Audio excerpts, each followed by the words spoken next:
Hey, coming up on today's podcast, seems like Sony and Honda are going to team up for a product that you probably will like, and it involves another automaker as well.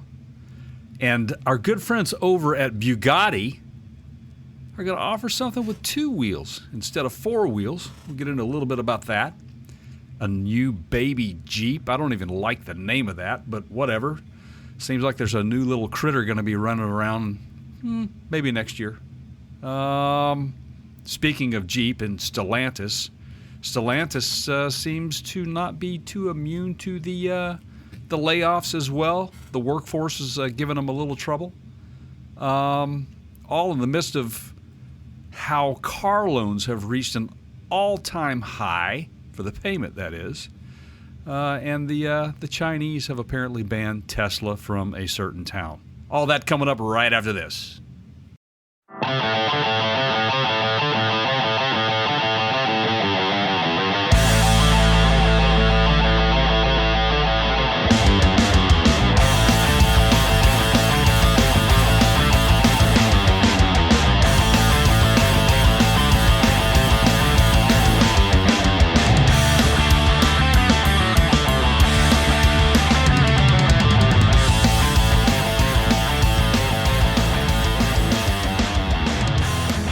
Everybody, welcome into the podcast. I think episode like 126 or something like that.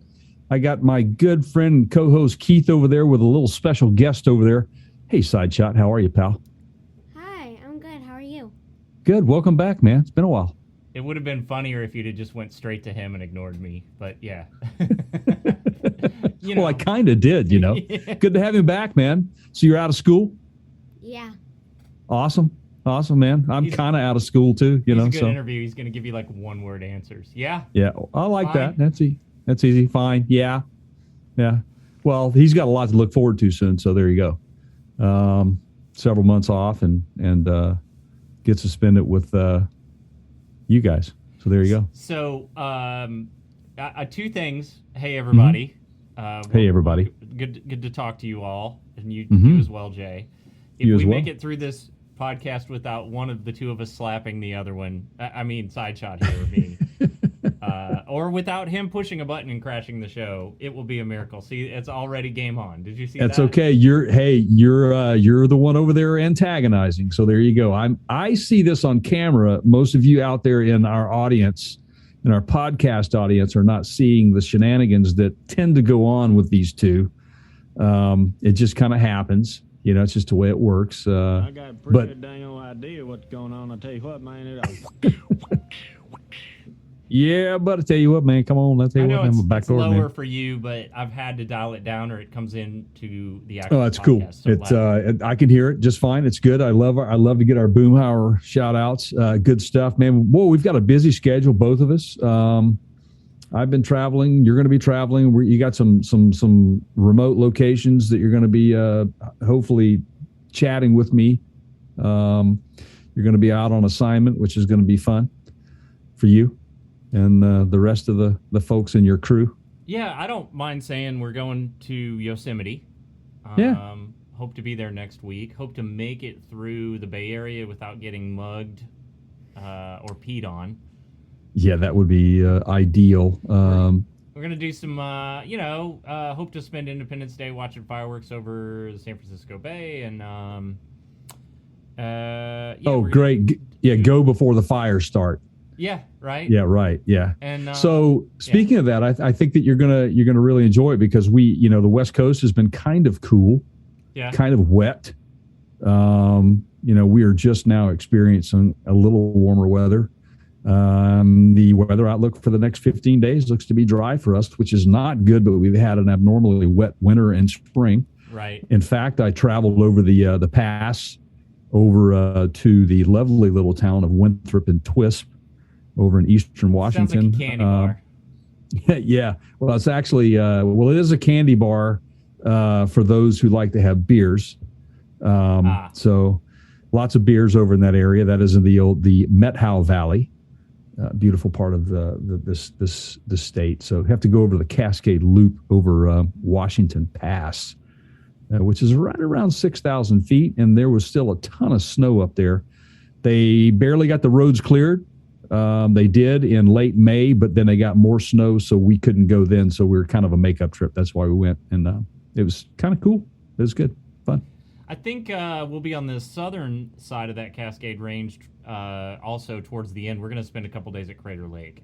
Ooh, that'll be fun. Yes, you will be. Actually, yeah, it'll be the, that's just before it transitions into what they call the Sierra Nevadas, correct?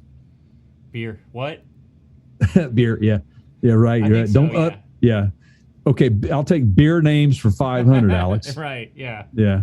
So, but yeah, so good, man. Glad you guys are traveling. There's a lot going on in our worlds, both of our worlds. Not to mention that we're in at SEMA. I think we've kind of been hitting that drum quite a bit lately, but just to confirm, we are in, we will be there. So it's not that we're trying to drum up the attention. We are, but it's not like we're trying. It's that we're both so excited because it is just kind of like what you said, the candy bar there at Winthrop, or beers. Beer lovers. SEMA's the same thing for auto enthusiasts, right? There's just so many great pieces of eye candy unveilings, all of it. What was your favorite thing from last year? I love the Toyota unveiling. I am still thinking about that Tacozilla as well. I really enjoyed the direction that Toyota has taken with their overlanding investment, what they're doing with their TRD and off-road trucks. I think it's great. I think it says, speaks loudly to their commitment to that, and they're listening to their consumers, because obviously the Taco and the Tundra are two of the most popular vehicles that people like to take off-road. So, I'm going to mention one other thing while we're drumming up attention here. Yes. Okay. For those of you that are joining us on the podcast side, thank you. We are going to get to a segment here shortly. Jay mentioned it in the intro that I feel like you guys are kind of plotting against me here. Jay thought of this. He found it, and he's been pushing me to, he's an enabler, as they say. Yeah. And when you already caught wind of what the story is about, it's something to do with Bugatti, but we're going to have a serious heart-to-heart conversation here about that. There is a sub $1,000 Bugatti branded device that we're going to talk about, and this is potentially going to be an expensive conversation, but just stay tuned, everybody. We'll see what happens. Ooh, Ain't my fault. Ain't my fault. Yeah, so speaking of trade shows, Keith, and we hit on this last year after the fact, and we're very aware of the direction the automotive industry is heading, and has been heading quite heavily and growing exponentially over the course of the last year, specifically with electric cars coming out. But we're probably going to have to end up going to CES as well, I think. Yeah, I've been thinking that too. Do you know what CES is? Yeah. Yeah, okay. And I feel like now that's in it's January or February. It's in January, yeah. And I've already got a crew assembled, by the way. Oh, that's awesome. And just look at the last year. There were major automotive manufacturers that revealed at CES.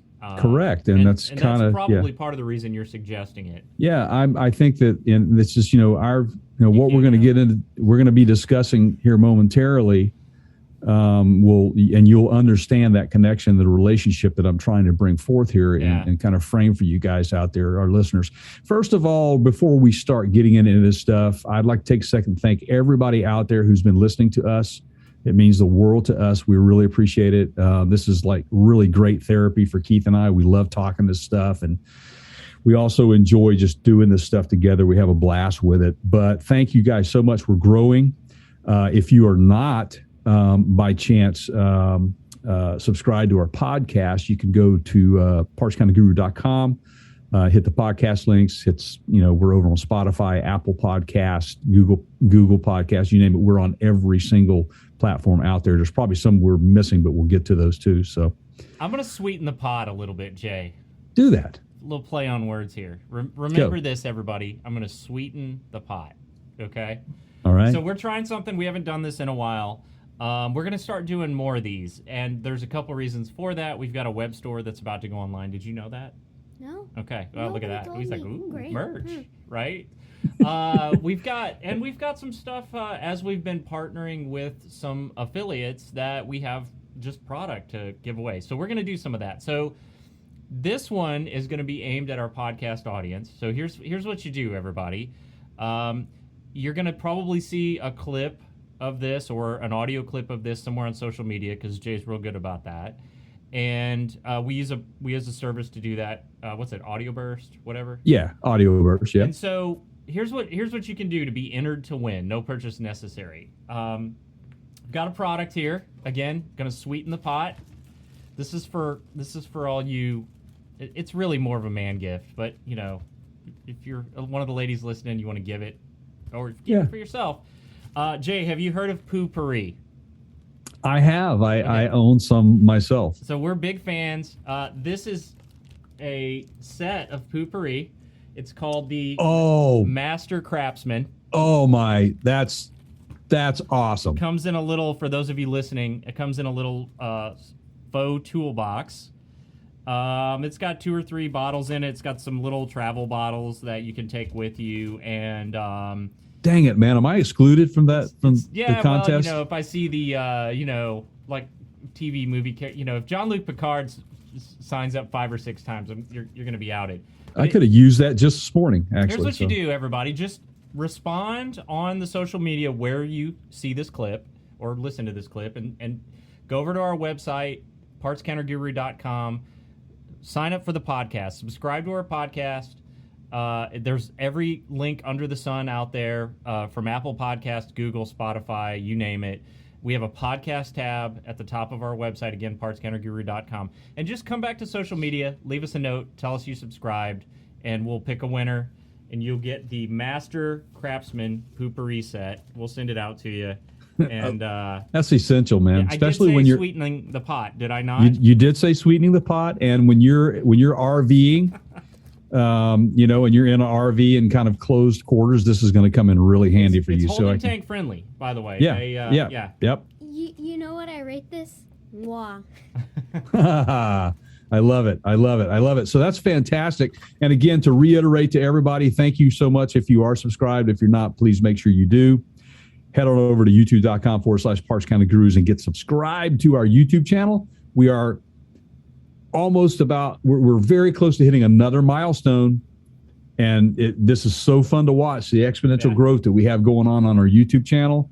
We really, really, really do appreciate it. So make sure you get on over there and subscribe if you're not, and then tell people. People may not realize. I think everybody sort of has done the math and somewhat equates, the more subs you have, the more monetization you get off of commercials and ad revenue and all that. And that's true. But it also enables us to go to more of these shows like CES because those things are big budget and Vegas hotels ain't cheap. And it helps basically up our production game to go to more of those shows. So you're helping us help you help us. Speaking of helping us, do we still have our Patreon link up on our website? We still have it. I would be happy to somehow start linking to that in our regular content for those of you that want to directly support the show. That's another way. You can do stuff like $1 a month and just do a subscription. Just help us out a little bit. That's because we're doing this on our own dime. However, we've been fortunate enough to gain a lot of listeners and viewers, and our growth has been nice. And so we're kind of helping pay some of those bills.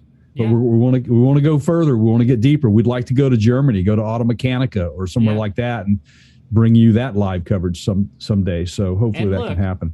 If you're gonna pick somebody, it's PBS or us, and we're way better than PBS. Exactly. So bring me with you. Soon. There's that school thing, right? Most of the trade shows don't happen in the summertime. Some do. When is Automechanica? Do you know? I want to say that it's mid-year. It was in Dubai in 2018. I know at the end of May. So I think it's mid-year every year. Depends on where it's at. All right. But I would prefer to go to Automechanika in Germany. That's the one I want to hit up. So just because it's Central Europe and German beer, but hey, absolutely, I got to go where the beer's at. So you're probably a 3 years away from being able to do these. You know, there is that kind of adult factor. Some of these places we go to, you see some stuff. So yeah, you'll get it. You'll get it. So hey, so anyway, you know, we were talking about CES earlier, Keith, and Don't you know, tell Mom. Yes, Jay. So you would say, hey, so why in the world would two automotive guys that have a podcast might like to go to CES? Yeah, why would two automotive guys that have a podcast like to go to? Oh, wait, you're talking about us. Us, yes, us. Yeah, the Consumer Electronics Show has turned out to be not only just a consumer electronics show about consumer electronics.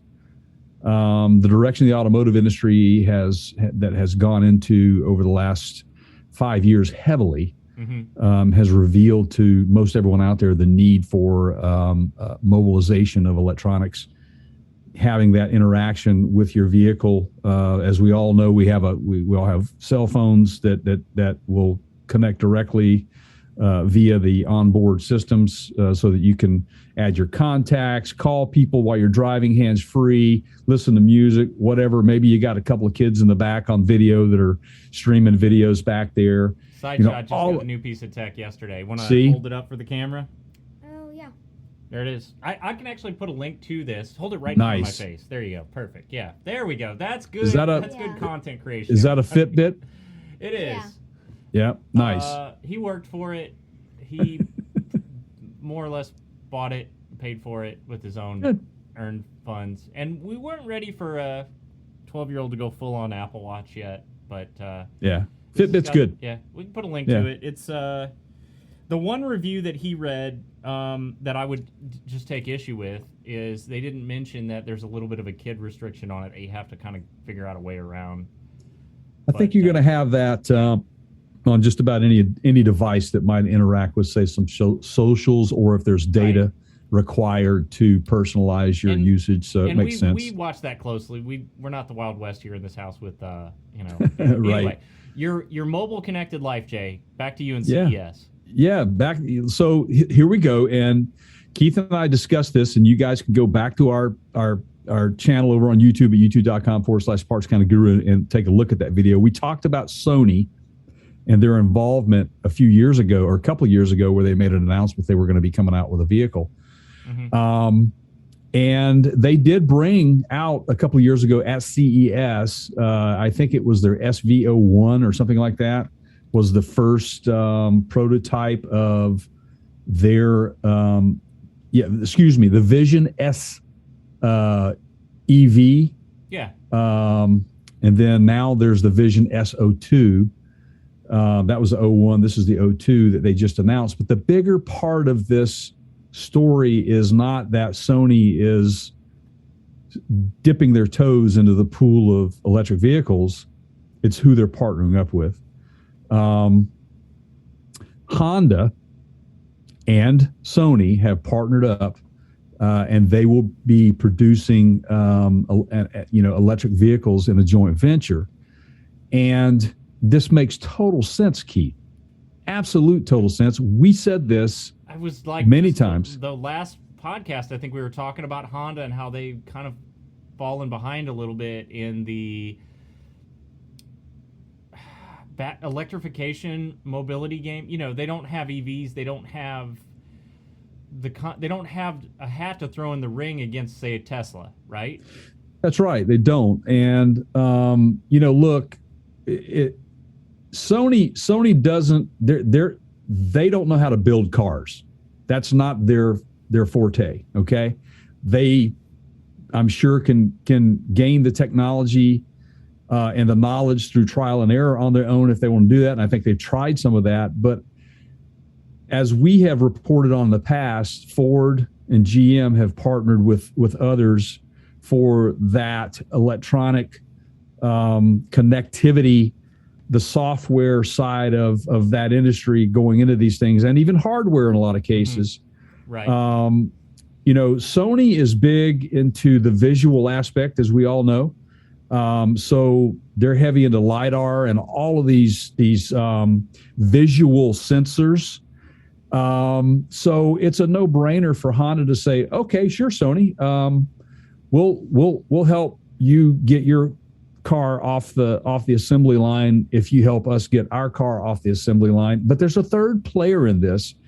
And as I dug deeper into this, GM with their Ultium battery platform has really piqued the interest of a lot of the players out there that don't have that technology yet. GM's Ultium battery platform is actually cutting edge to a degree and is going to allow them to expand their automotive offering, their EV offering, over a large number of different types of models, where they can dictate how much range, which range is a bigger deal than anything, I think, for most people. They're partnering up with Honda. They're part of this as well. Honda has partnered up with GM. So I think what you're going to have as a result is going to be a Honda, GM, Sony vehicle. And it still remains to be seen whether the Sony vehicle will be a Honda kind of a mixture platform, or if Honda is just basically helping them develop their technology so that they can have their own platform. But either way, GM and Honda are showing Sony how to do this, and in turn, Sony is working with Honda and helping them with the connectivity. It makes sense. Yeah, so let's get into here's some nuts and bolts details, everybody. And Sideshot, tell me how much of this you knew. So first of all, Honda announced, I think it was last year, that they're going to try to go all EV or fuel cell by 2040. Right. So they're about a decade later in their plans than, say, GM has pushed for in 2030. This company is a 50-50 partnership. So Sony and Honda each have 50% ownership. Yep. The top executive belongs to Honda, and then the number 2 in charge will belong is a Sony executive. Okay. Right. And this is a big deal. Very big deal. Yasuhide Mizuno is the CEO, mm-hmm. and the Sony executive vice president Izumi, Kawanishi, thank you, yep. is the president and COO. So they're gonna split duties. Now, I think it would be foolish to not leverage Honda's existing dealer network, right? Like especially here in the United States, to get those cars out in front of the public quickly.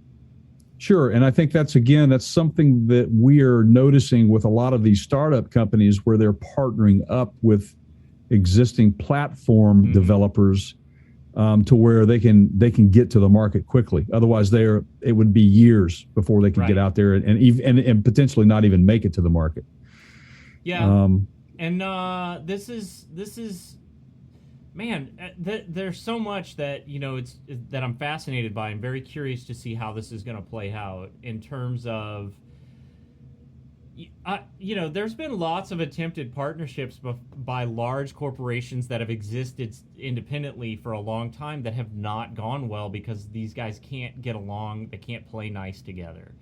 Anheuser-Busch and Keurig partnered on a DrinkWorks machine that I loved that was killed a year after it went into production. And the rumor mill is just full of infighting. Like, those two companies just couldn't get along. It was a great product. Right. Well, that's too bad when you have that. Yeah.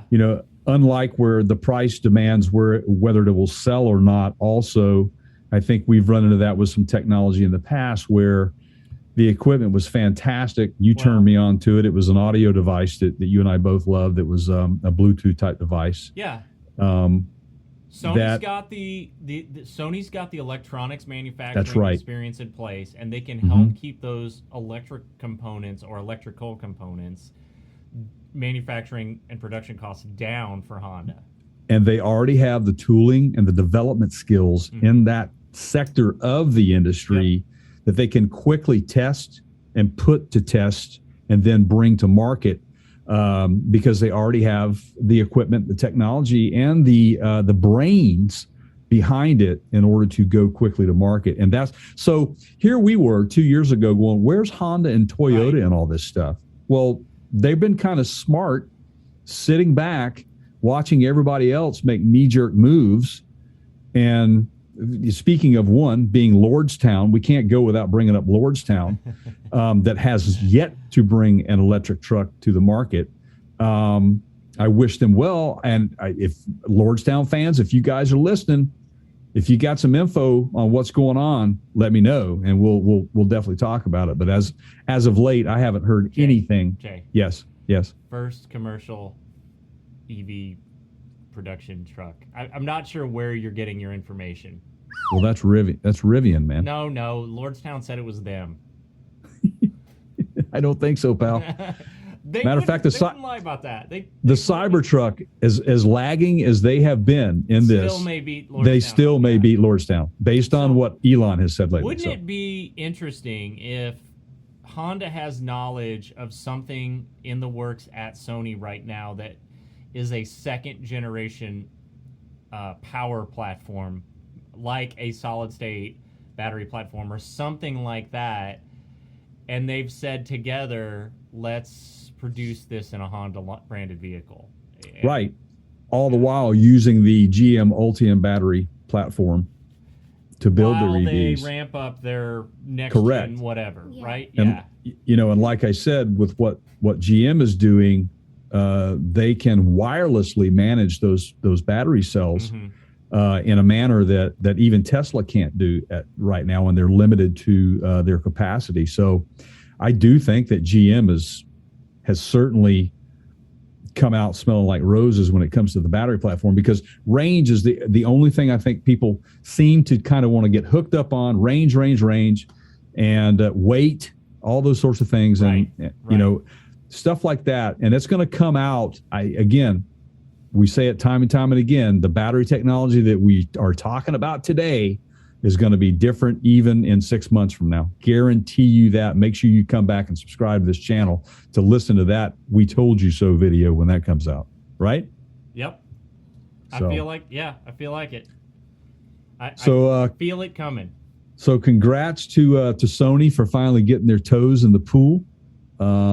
I think that Honda is definitely a big enough player in the automotive industry that really speaks volumes to me. We're going to be talking about Sony next summer, guaranteed. If not sooner. Yep.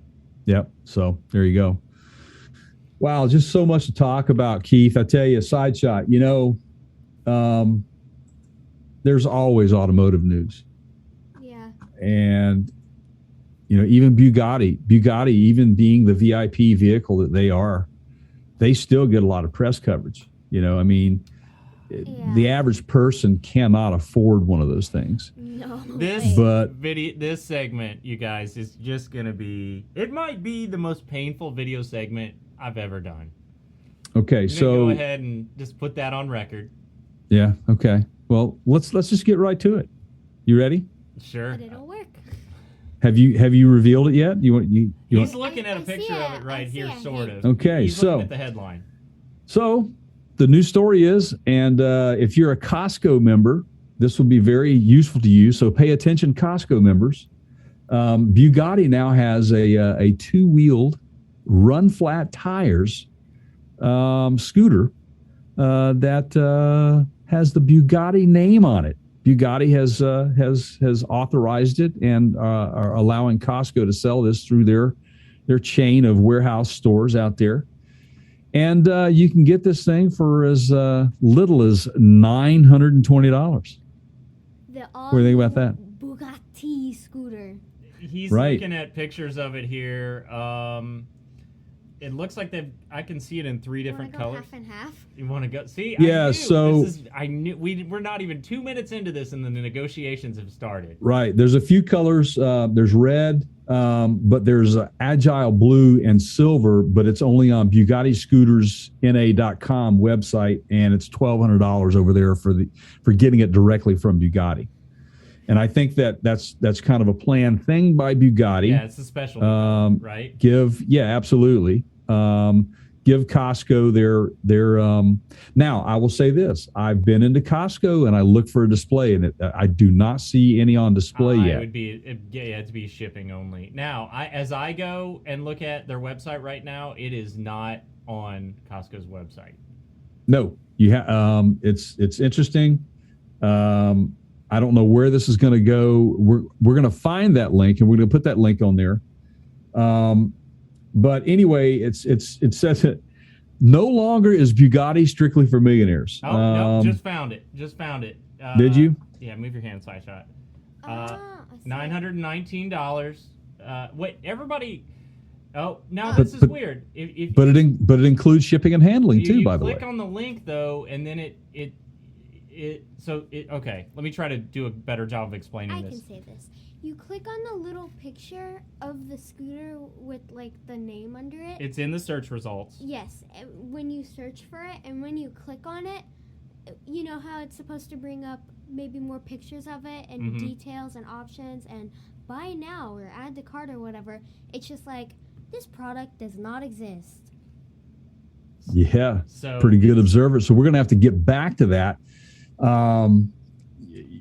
And they said, by the way, it's black is the color that they will be selling at Costco, not red. So I stand corrected there. But if you want the blue, the Agile blue and silver, you can go to BugattiScooterNA.com. Have you tried that site? No, we'll hit that next here in just a second. Now, when we brought this up, you and I talked about this yesterday, Jay, and the initial specs, it's like, yeah, that's kind of average scooter stuff. Like Sideshot has a what model Segway do you have? It's a two-wheeled kick scooter. It's electric.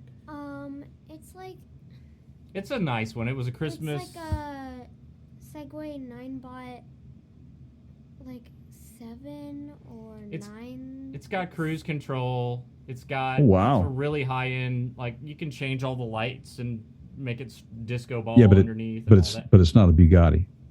It'll do what? What's the top speed? 15. So this one will do 18 and a half.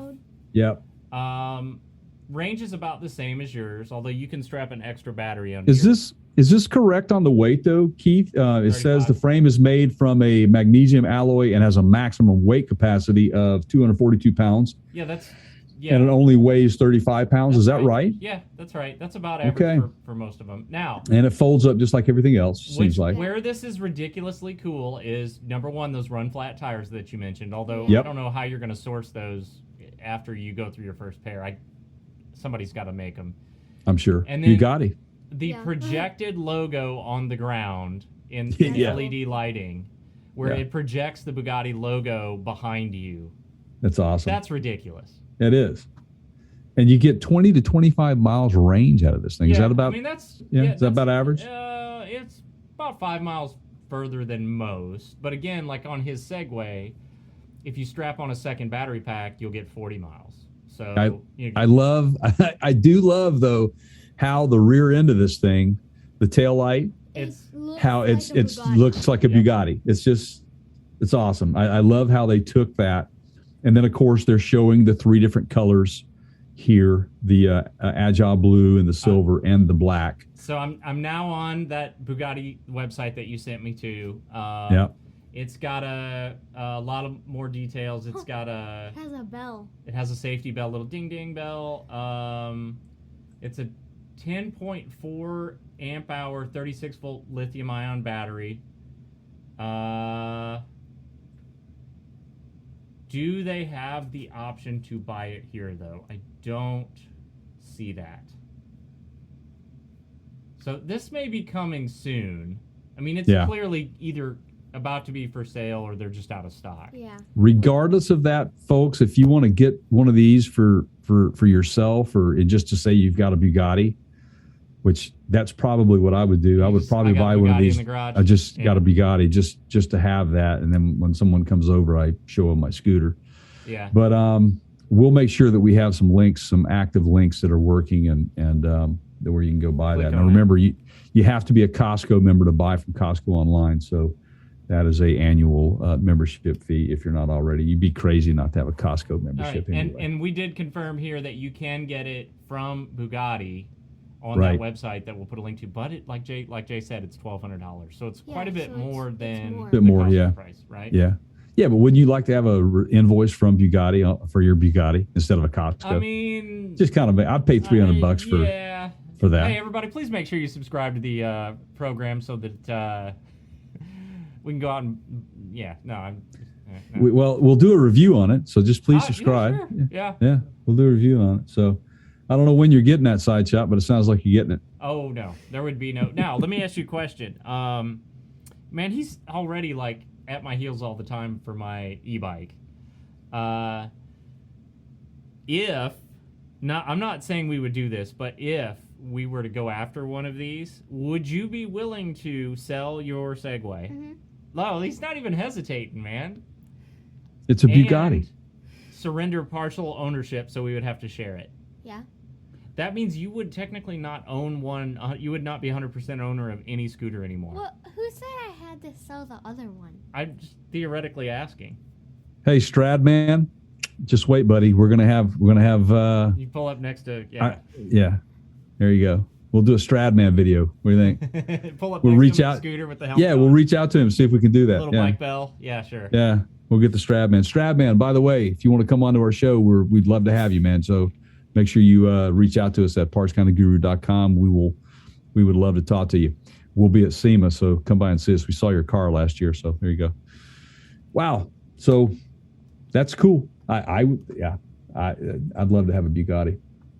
Yeah, you keep saying that. Yeah, well, I mean, Oddly, yeah. a real one would be great. But so here's a question for our youngest guru in the house, and I don't know how up to speed he is on what cars cost these days. Well, let me just ask you this, Keith: the first car you ever owned, where you were physically making car payments on it?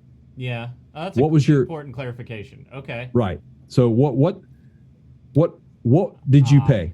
Okay. Well, What- do you want me to tell you what roughly the year was, or do we just go? Yes, I think that's relevant. Yes. So it would have been 1990. Okay. 1989, 1990. It Mhm. was a 1986 Mustang two-door manual transmission, but it was just Right. a four-cylinder because, I worked at the grocery store and my parents didn't want me doing donuts in the parking lot. So Right. I learned to drive a manual transmission on that car. It was technically the second car that I was allowed to drive. Mm-hmm. The first I did not pay for. That was your clarification, right? Right. So my monthly payment, and my family did me a real solid, and they never told me this until years later. I discovered it myself. They never let Right. the cat out of the bag. They went and basically worked a deal out where they made it look like I was mailing my payment into a payment entity, and it was Right. going to like a P.O. box or whatever, and they were taking it. And what they did is they combined my insurance and my car payment into one payment to keep Ooh. it simple for me. And That's then nice. they just printed me up a payment booklet. And as far as I knew, I was sending that in to like a bank, but it was Yeah, going to clever. them, right? Yeah. And so I want to say with insurance, and that's the important distinction there, $250, $285 a month, something like that. Wow. $285 a month. Wow. And that was in 90? Okay. It Yeah. was a 5-6-year-old Mustang. Okay. Yeah. Well, it still carries a significant price, even a 5-year-old Mustang. So it's not cheap. But that was insurance and Yeah, the that was car with payment insurance, itself. which for a 16-year-old, insurance was probably half that pretty monthly high. payment, right? Yeah, it's pretty high. Yeah, until you get into your 30s. Yeah, for sure. So, well, I think my first car payment, it was in the early 80s,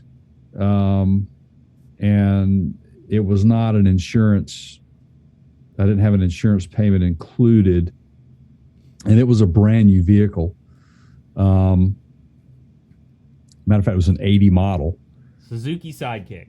No, believe it or not, it was a Ford Pinto, man. Wow, wow, in 80, that was right near the end of that. It really was. It was the trunk version. It was not a hatchback, Yeah. and it had the Starsky and Hutch styling.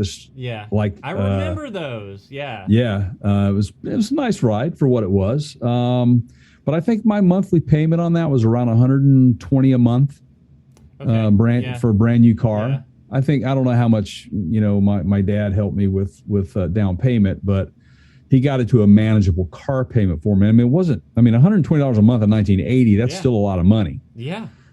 And of course, I haven't had a car payment now for probably, I know, at least 7 years, 8 years, maybe. I like to get them and then, take care of them and be this done one with right it. But here is repeatedly trying to get me into a car payment. He just sees all this bling and he's like, well, after this story, he may understand a little bit more why that may not be much of a. By the way, federal minimum wage 1980, $3.10 an hour. Oh, I know it all too well, pal. That's $3.10 an hour, Jay. Yeah, not a lot of money, pal. Not a lot of money, but I sold a lot of auto parts during those days, so at least I had a paycheck and I was able to make that note. But here we are, fast forward to 2022, middle of a pandemic. I wouldn't say post-pandemic yet because we're still going through this stuff. Mm-hmm. And it was just released that the people can expect $650 to more than $700 a month for the average monthly car payment in today's times, in these situations. $650 to $700 a month. That is unbelievable. That. In 4 or 5 years, if you choose to buy a vehicle. Now that's on a new car, or did they clarify? No, that's new. So you would want to. Right now, the used car market is insanely expensive as well. Mm-hmm. But you're looking at in the neighborhood of $1,000 a month for the average car payment. We're getting very close to that. Yeah, which is. Isn't that crazy? Yeah. Yeah, it is. It is very crazy. It makes me question. Like, I've been thinking about this. How, all of the prices are going up for cars and everything. Like, people born just even 50 years into the future, like, is that going to be really tough for them? Yeah, right. Well, I mean, historically, that's what inflation does, right?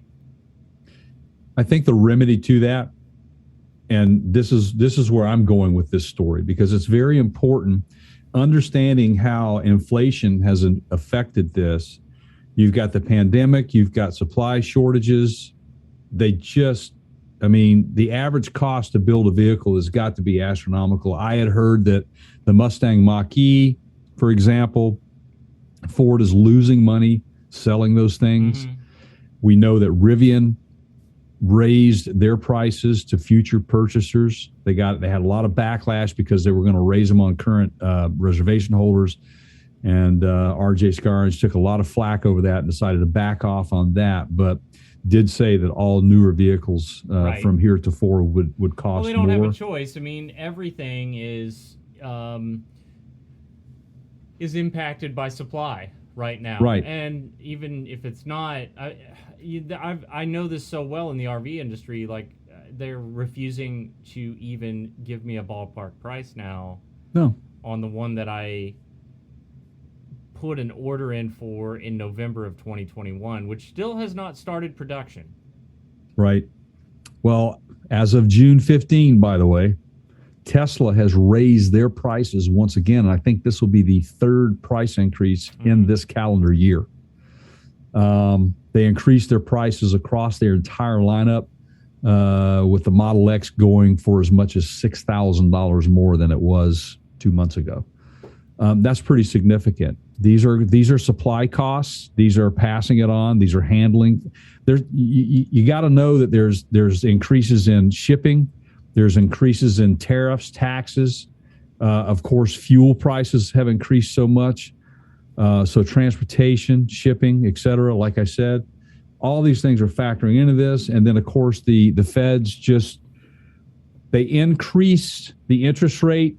It was the highest increase of its size in more than 30 years.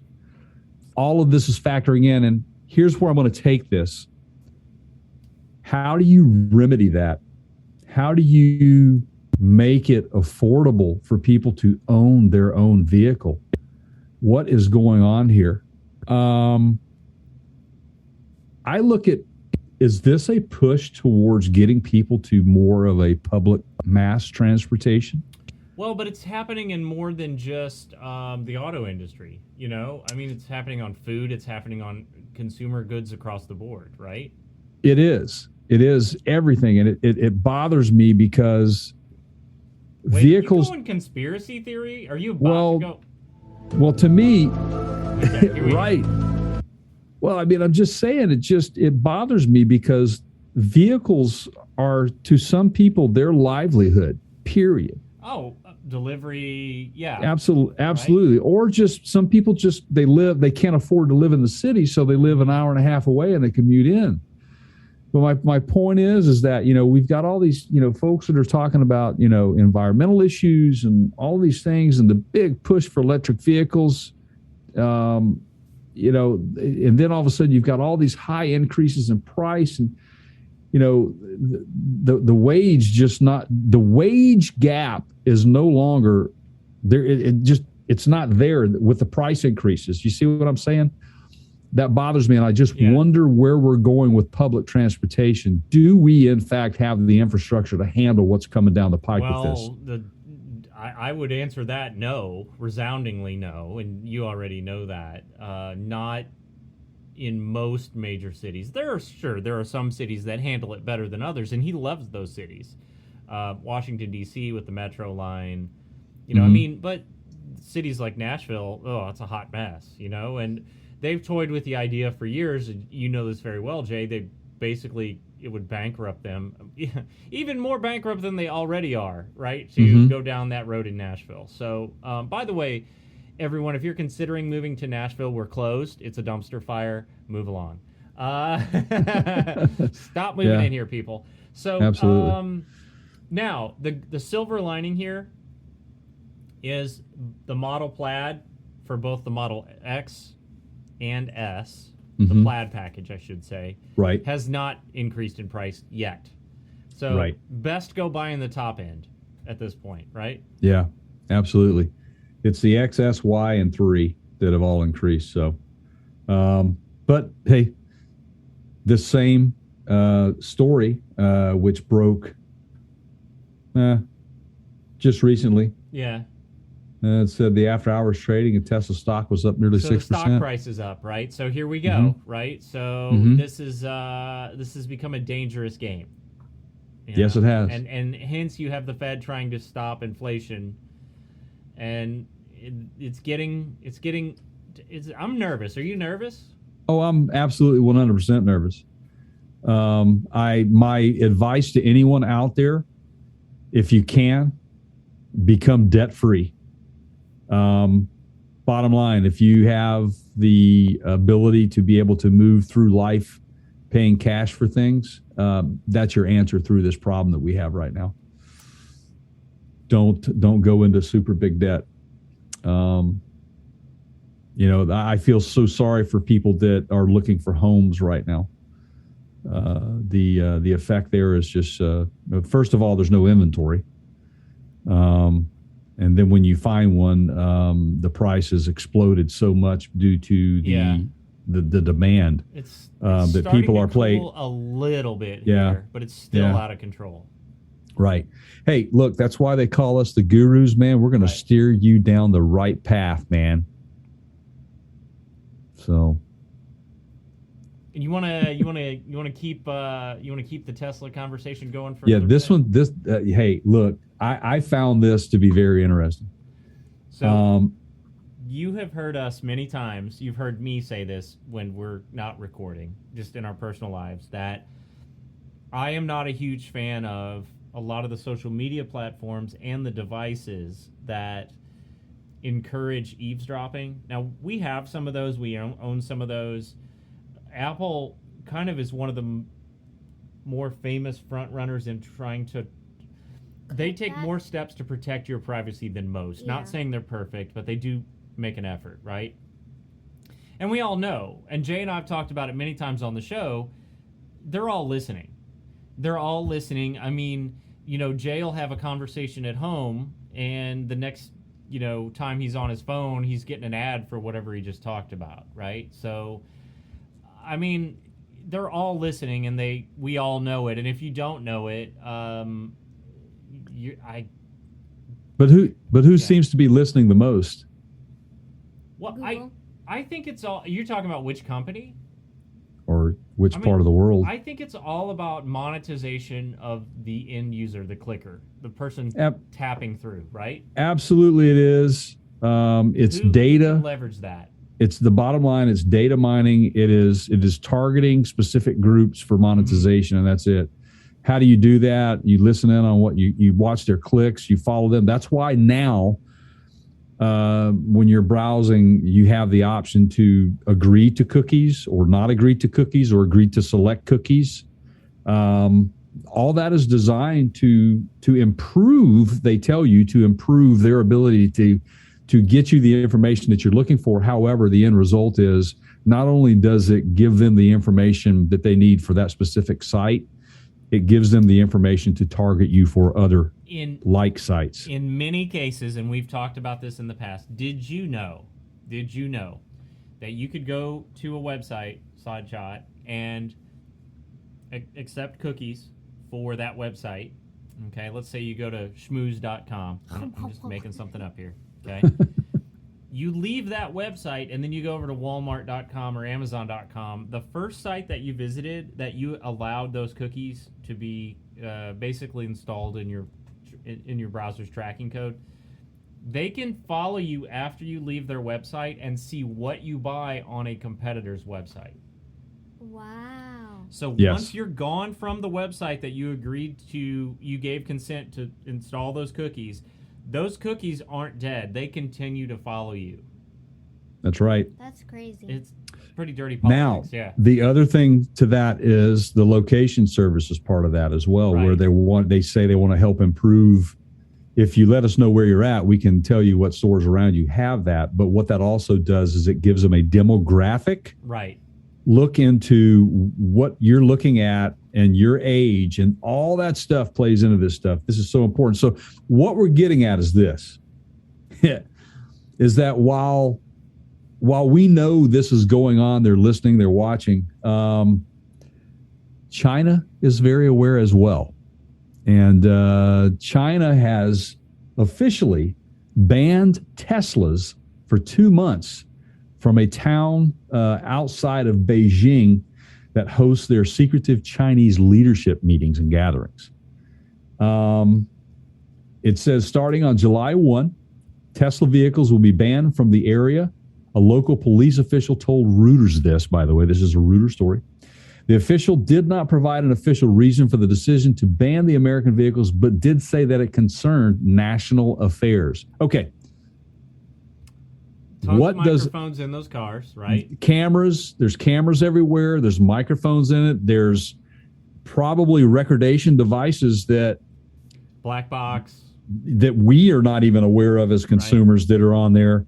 I mean, I will guarantee you on your iPhone or your Samsung Galaxy that you hold in your hand every day, you have not gone into the depths of that phone to turn off certain features that are defaulted specifically to get your information. So I'm sure that Tesla defaults a lot of those things as well, and that is what concerns the Chinese.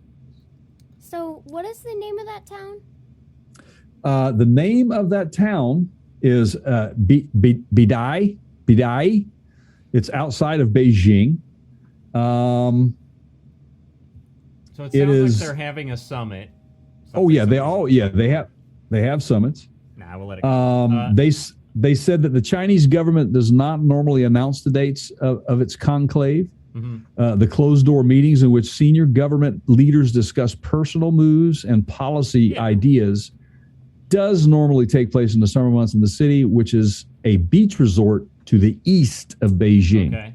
which is a city I've never been to, but I have heard of it. I've heard of it mentioned because there are a lot of cities up and down the coast of China, specifically Beijing and Shanghai and Hong Kong, that are very U.S.-like, Western-like, if you will. Shanghai, in fact, is referred to as the New York of China, basically. I think it's too late. Oh, I do too. I think there's so many surveillance devices in so many products now that I just think it's you're trying to stop, like, you know, your arm has been amputated and you're trying to fix it with one of those little Band-Aids that you get in the swimming pool with when you have a cut on your finger. It's you know. Yeah, no, I hear you, but I've traveled to China, and I can tell you that there are certain features on your phone that will not work, and obviously social media platforms are not allowed. You will not have access to that. You are being surveilled, and you are being allowed by their government what you can and cannot do. How about, I got an idea. I can fix this. Okay. Okay. Have you started watching Star Trek Discovery yet? You keep asking me that. No, I have not. All right. You gotta get on that, man. You said you were gonna do it this summer. I've been busy podcasting, man, and now it's summer. So you go. So they all have their communicator badges, right? Which they do a good job of in the Discovery TV show. Of, like, they actually have a little collector's case where it shows all the different revisions of the badge. Cool. The little shot of that on the show. So how about we wear a device a la Star Trek communicator badge? Yeah. But instead of, like, talking to the ship there in orbit around the planet, it just emits some sort of white noise interference that messes with all the, frequency recording devices. Think about it. Like, you and I've done stuff many times where it's like we're getting feedback from somewhere in that mic, or that camera's mic is getting a weird, where's that coming from, right? Like, it's so easy to do it unintentionally. What about creating a device that intentionally causes interference and it makes it unintelligible? Yeah. Well, don't we already have that? Huh? Look, you guys, like, I understand somebody's going to take this idea and they're going to run with it, which is great. Maybe just give us a little nod here, Yeah. Call it the PCG, or just give us something out of this, right? Right. What were you going to say, Sai-Chan? You were saying something? I was going to say, you know what the Chinese government is doing right now? What? Marking down Elon Musk's social credit score. Nice. I love it. Nice. I love it. Well, hey, there's been a lot of speculation with his endeavor into Twitter, and we shall see where that lands him. Exactly. So, but there you have it. So Tesla's going to be banned for some weeks, sometimes due to political scrutiny, if you will. There you go. So, wow. So let's pick one of the two. What are we going to go with? Baby Jeep. No. All right. And I want you guys, this is your baby right here. Okay. Yep. All right. So, I'm going to hand this one off to you guys. And I think that, I need to hear from our youngest guru on this one, what he thinks too. Right. So now I'm not sure how much you watch the show or listen to the show. Not as much as you should. I know that. Okay. But Stellantis, okay, we announced for them, Jay, a couple months back, that they were working on a fully electric Jeep. Correct. Not a plug-in hybrid like in the 4xe, but a fully electric Jeep. Vehicle. Going to be, they called it an SUV. Right. I thought it looked a little bit more like it would be in the crossover category, but in styling, it resembles the Cherokee. Right. A little bit. Okay. Yeah. It does. You Yep. can see the resemblance there. It's like a small, it has the profile of that. Yes, I agree with that. And we said at the time, and here's where I'm going with this. We said at the time, I wonder why they started with one that size. I wonder why they didn't start with a smaller one. Right. Here you go. So, I mean, is it just, I smacked the mic. Do you remember that conversation, right? I It's remember like you were it. there. I remember it 100%. All right. So now we have the smaller one, which the internet is calling the baby Jeep. Okay. Right. Now Right. it's got the camouflage on it. You can see it right here in the picture. But ain't it cute? Ain't it cute? All right. It's like the type of car that's like, oh yeah, I'm an SUV, and in reality, it's like, no, that's just a really small crossover. Well, but you're getting into almost Mini Cooper territory here now, right? You are. What would something like this potentially be used for, or who potentially would go after this? Do you think this is a good idea? And if so, who's going to buy it? I think this is actually a pretty good idea, and I feel like it's a really good city car. So it's not too big, but it's like just big enough for like daily things that you're gonna do. And I feel like this is kind of an everyday car, which are always good sellers. Well, most of the time. Okay. So the obvious advantage here, Jay, to doing a smaller EV, one of the obvious advantages to me is price, right? You make a smaller vehicle, it's lighter, it costs less to produce, there's fewer components in it, you can sell it for less. Am I right? Absolutely. Okay. If this thing doesn't beat the pants off of some of the larger versions in range, I don't know that it's going to be successful for them. And here's what I mean by that. That thing better be able to get 50 to 100 mile plug-in range better than maybe a Mach-E or a larger crossover. Otherwise, what's the point, right? How much less is it going to cost? Right. That remains to be seen, because I did not turn up any actual figures on what this thing may go for. Obviously, folks, this is a Stellantis venture with the Jeep name, which in fact, and I want to bring this up, we did a real quick podcast on the where Stellantis had basically took Jeepster and they trade named it, right? Right. And copyrighted or whatever they did there. And we're like, what in the world they could do with that?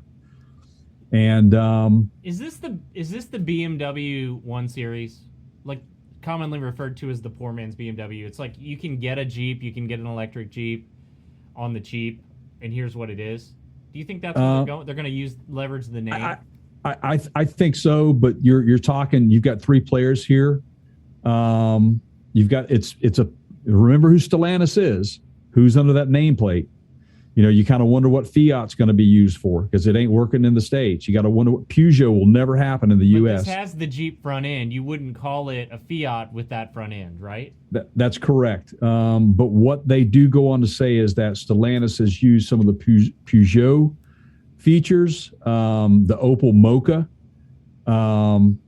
There are a lot of platforms that they have taken to put this thing together. I'm gonna just completely mess this segment up. We're gonna go with the Jeep.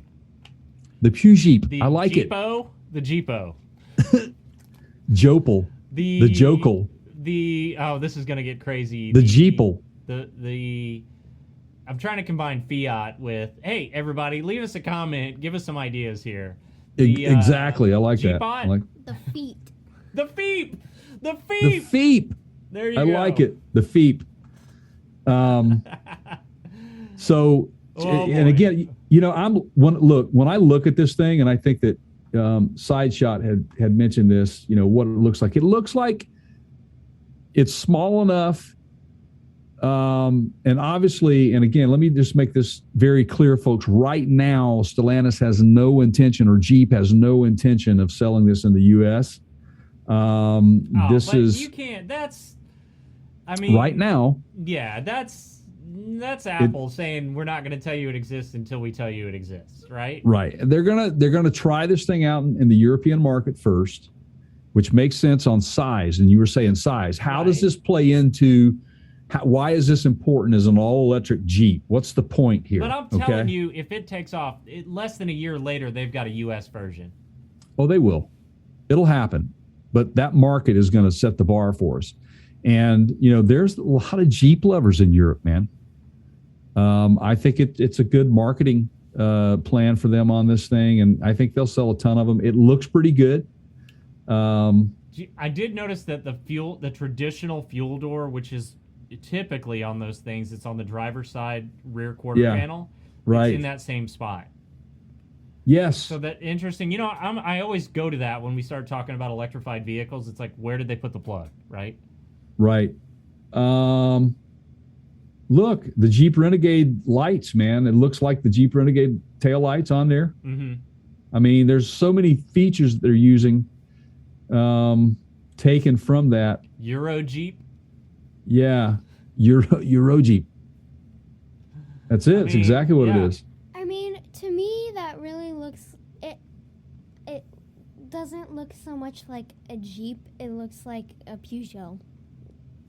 Right. Exactly. Makes sense. That's felt like now, it's meant to be in Europe. Now, if you look at the two yellow renderings, the last two photos, Keith. Well, isn't that that's the previous model that we talked about that they released first? They announced here in the United States. Is it not? Or this is not.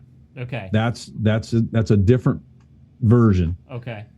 And again, it takes that shape of where it looks like just a miniature Cherokee. It really does. Yeah, agreed. The camouflage does a good job of making it hard to see styling. Yeah. So, who's going to get over to Europe and test drive one of these things? Well, and so it looks like it's got suicide doors for the back doors. There's no handles on the... It looks like a 4-door, but those back 2 doors appear to have no handles. Meaning you have to open the front door first, then open the rear door, right? Yeah. Do you notice the camo on the back window? Wonder why that is. Yeah, why would you put camo on a window? What's back there that... But they even put it on the roof racks, Yeah, but I just wonder why they would put the camo over that. And I agree with you. No, I think I see the back door handle.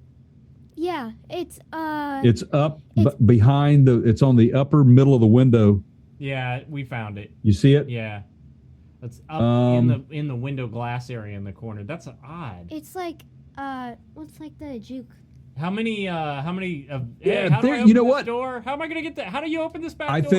I think that Side Shot is onto something, that this is Jeep's version of a Juke. Juke, which we've owned, which was a fun little all-wheel drive vehicle. I've driven them. Yeah. Ugly though. Ugly. Yeah, you say that. It's polarizing. It's one or the other. You get extremes, right? Especially when it's yellow. Oh yeah. We had a white one. one. It looks like a Klingon to me, man. Yeah. So what do you think, Side Shot? Here, your prediction on this. What do you think? Will it come to the United States? I think it will, but I don't think it'll do as well as like a Grand Cherokee or like